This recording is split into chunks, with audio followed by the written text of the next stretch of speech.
Hello and আসসালামু আলাইকুম। কেমন আছেন সবাই? আশা করি সবাই নিশ্চয়ই ভালো আছেন।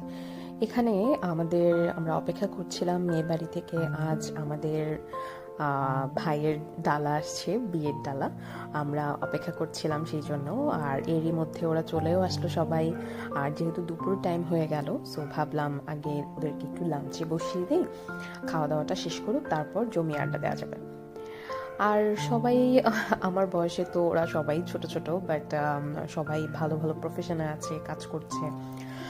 আর এখানে আমার মেয়ে ওদেরকে পেয়ে ভাবলো যে নতুন মানুষ দেখলে নাকি বাচ্চারা একটু আনইজি ফিল করে, বাট আমার বেবি একদমই সেরকম না। নতুন কাউকে পেলে কোলে গিয়ে খুব কমফোর্টেবলি থাকে। আর এই সমস্ত কিছু এসেছে আমার ভাইয়ের জন্য মেয়ের বাড়ি থেকে।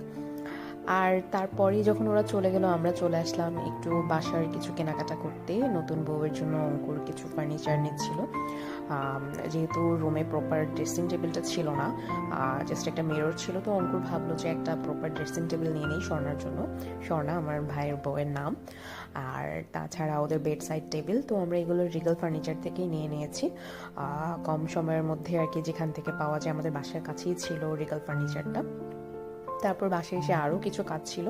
মেয়ের বাড়ি থেকে যে পিঠা, তারপর মিষ্টি, ফল এগুলো এসেছে, এগুলো আমার মা আবার হচ্ছে কাউকে না দিয়ে কোনো কিছু খেতে পারে না, এটা তার একটা অভ্যাস, আমি ছোটোবেলা থেকেই দেখেছি।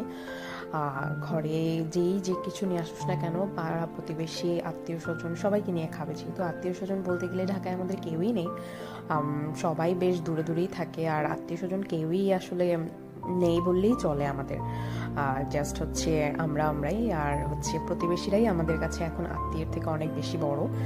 আর তার জন্য হচ্ছে প্রতিবেশীদের বাসাতেই হচ্ছে খাবার দাবারগুলো আমরা পাঠিয়ে দিলাম।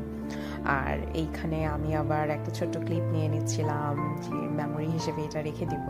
মেয়ের বাড়ি থেকে ডালা এসেছে, ছোট ছোট ওরা এই ডালাগুলো সাজিয়েছে, আমি বলবো বেশ সুন্দর করে ডেকোরেশন করেছে। কজ নর্মালি আমরা তো আসলে অ্যাকচুয়ালি কেউই প্রফেশনাল না, জিনিসটা নতুনভাবে করতে গেলে অনেক সময় অনেক কিছু হয়। সো এখানে হচ্ছে মেয়ের ছোট বোন অনন্যা এখানে আমাদেরকে দেখিয়ে দিচ্ছিল কার জন্য কি এসেছে, কোন প্রোগ্রামে অঙ্কুর কি পড়বে। যদিও অঙ্কুর আমরা শপিংয়ের সময় ছিলাম, বাট বাদ বাকি আরও অনেক কিছুই ছিল, যেগুলো ছোটোখাটো টুকিটাকি জিনিস আমাদেরকে একটু দেখিয়ে দিচ্ছিল। আর আমার মেয়ে হচ্ছে বারবারই দেখছিল এই র্যাপগুলো কখন খোলা যাবে, জাস্ট সে টান দেওয়ার জন্য মানে এখানে সেখানে ঘোরাঘুরি করছিল। আমি তো তাকে কোলে ধরে নিয়ে এই ক্যামেরাতে একটু ভিডিও শ্যুট করে নিলাম।